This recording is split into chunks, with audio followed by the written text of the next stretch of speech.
अध्यक्ष महोदय, मुंबई महानगरपालिकेमध्ये आज मुंबईमध्ये कमीत कमी 60% ही झोपडपट्टी आहे आणि या झोपडपट्टीमध्ये मुंबई महानगरपालिका दत्तक वस्ती म्हणून वापरते आणि हे दत्तक वस्तीचे जे कामगार आहेत ते फक्त 2च तास काम करतात, बाकीच्या तासात ते निघून जातात। याचं कारण एवढंच आहे की मुंबई महानगरपालिकेच्या दत्तक वस्तीचे जे कामगार आहेत, आज मुंबई महानगरपालिका ही जगप्रसिद्ध महानगरपालिका अख्ख्या हिंदुस्थानामध्ये 1 नंबर असणारी मुंबई महानगरपालिका आहे आणि या महानगरपालिकेचे जे कॉन्ट्रॅक्ट पद्धतीचे कामगार आहेत त्या कामगारांना फक्त 180 रुपये वेतन भेटतो दिवसाला, 180 वेतन। एवढी मोठी महानगरपालिका आणि महानगरपालिका एवढी मोठी असून पगार एकदम कमी देतोय आणि हा पगार कुठून काढायचा तर झोपडपट्टीमध्ये जे साफसफाई करायला जातात ते कामगार प्रत्येक घरामध्ये 10 रुपये 20 रुपये 30 रुपये असं पगार घेतात। ही महानगरपालिका मुंबई महानगरपालिका आहे। अध्यक्ष महोदय, या मिनिमम वेजेस जे आहे ते आपल्या केंद्र सरकारने कामगारांसाठी किमान वेतन कायदा सर्व कॉन्ट्रॅक्ट जे कामगार आहेत त्यांना किमान वेतन 700 ते 800 रुपये मिळायला पाहिजे। माझी आपल्याला विनंती आहे की ह्या कामगारांना त्याच पद्धतीने वेतन मिळालं पाहिजे। आज त्या कामगार गटर साफ करतात, शौचालय साफ करतात, ते कामगार घरोघरी जाऊन कचरा जमा करतात, तेच कामगार कुठे अर्जंट जर कुठल्या महानगरपालिकेच्या अधिकाऱ्याला साफसफाई करायचं असेल तर ते दत्तक वस्तीचे कामगारच बोलवतात आणि त्यांना काम करायला सांगतात। आज मुंबई महानगरपालिकेचा कामगार जो परमनंट आहे तो परमनंट कामगार कमीत कमी 50 ते 60 हजार रुपये पगार घेतो आणि या दत्तक वस्तीच्या कामगारांना फक्त 180 रुपये पर डे देतात। माझी विनंती आहे आपल्याला की त्यांचं कमीत कमी वेतन वाढवायला पाहिजे, किमान वेतनप्रमाणे त्यांना वेतन मिळालं पाहिजे अशी माझी तुमच्याकडे इच्छा आहे। मंत्री महोदय उत्तर देणार। अध्यक्ष महोदय, जे मुंबईमध्ये 2001ला जी दत्तक वस्ती योजना होती ती रद्द करून 2012ला ही नवीन स्वच्छ मुंबई प्रबोधन अभियान म्हणून ही योजना आली।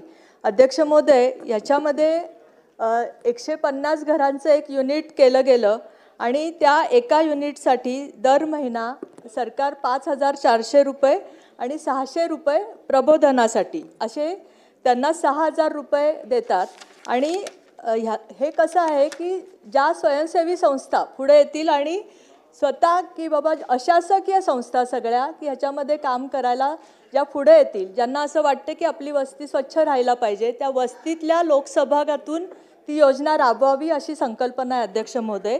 त्यामुळे आपण जे हे 6000 रुपये देतो आणि घरटी 20 रुपये गोळा करायचे आणि कमर्शियल असेल तर 50 रुपये असे गोळा करून त्याला जे काही 10-1 हजार रुपये मिळतील त्याच्यामध्ये त्यांनी स्वच्छता करण्यासाठीची उपकरणं खरेदी करायची त्या संस्थेने आणि त्या वस्तीमधले जे मेडिकल हे घेऊन चांगले जे आहेत लोक जे स्वतःहून वस्तीची स्वच्छता करायला पुढे येतात त्यांच्याकडनं ती स्वच्छता करून घ्यायची अशी ही योजना आहे अध्यक्ष महोदय। त्याच्यामुळे स्वयंसेवक असल्यामुळे ह्यांना कुठल्याही पद्धतीचं किमान वेतन कायदा लागू होत नाही अध्यक्ष महोदय, म्हणून आपल्याला तो देता येत नाही। चला त्याची माहिती घेऊन त्यांना उत्तर दिलं गेलं। चला शेवटचा प्रश्न घ्या। बोला बोला बोला बोला। हे गरीब कामगार आहेत। एकतर गरीब कामगार आजकाल मिळत नाहीत, त्यांना नोकऱ्या मिळत नाहीत, त्यांना व्यवसाय कोण करून देत नाही आणि हे गटारामध्ये हात घालून बिचारे काम करतात, घराघरातून कचरा जमा करतात आणि कचराचे बिलेट लावायचं काम महानगरपालिकेतून पोचवायचं काम करतात। मी अध्यक्ष महोदय तुकाराम कातेंशी सहमत आहे की ते बोलते ते बरोबर आहे की त्यांची पगार आहे तो वाढला पाहिजे।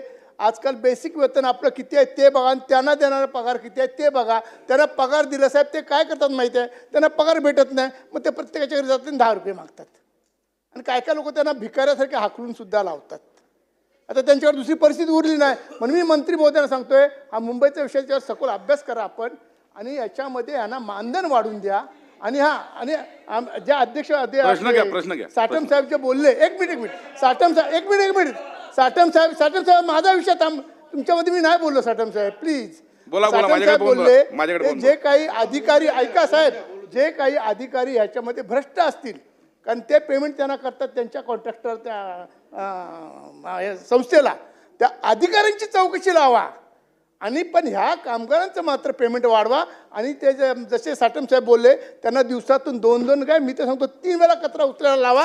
म्हणजे मुंबईमध्ये कचरा होणार नाही, त्यामुळे प्रदूषण पण होणार नाही आणि मुंबई स्वच्छ सुद्धा दिसेल, सुंदर सुद्धा दिसेल. हे जे घोषवाक्य ते पूर्ण मंत्री होईल. महोदय उत्तर द्या. अध्यक्ष महोदय, एकतर मी मगाशी सांगितलं की स्वयंसेवकांचं जे सहाय्यक अनुदान आहे ते पण वाढवण्याची बाब ही मनपाच्या आत्ता विचाराधीन आहे. त्याच्यामध्ये आपण उपकरणं जे लागतात त्याचे पण आपण थोडेसे पैसे वाढवण्याचं पण विचाराधीन आहे. अमित साटमांचा जो मुद्दा होता त्यानुसार जी आहे ती माहिती घेऊन अध्यक्ष महोदय मी पटलावर ठेवेन. चला आता लक्षवेधी क्रमांक 4